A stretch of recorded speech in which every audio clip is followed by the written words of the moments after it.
Sana çok zulüm verdim, her zaman beni affettin. Unutmam, unutmam, unutmam, unutmam, unutmam, unutmam.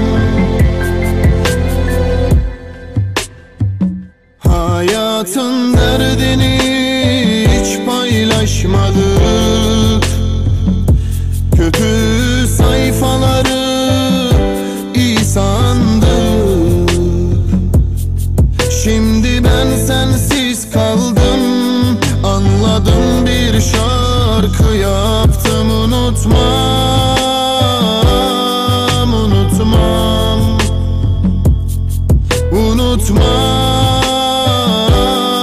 unutmam.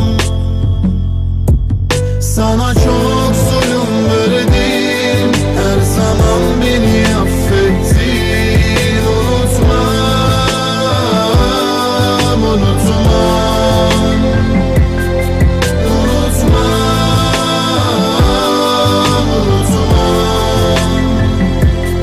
unutmam,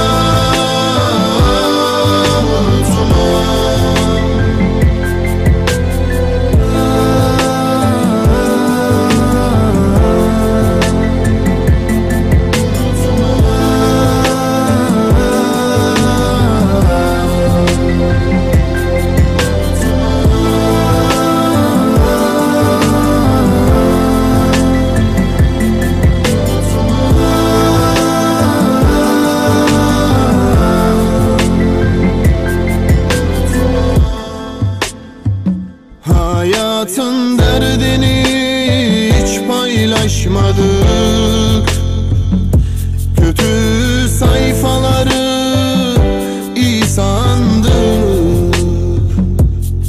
Şimdi ben sensiz kaldım, anladım, bir şarkı yaptım.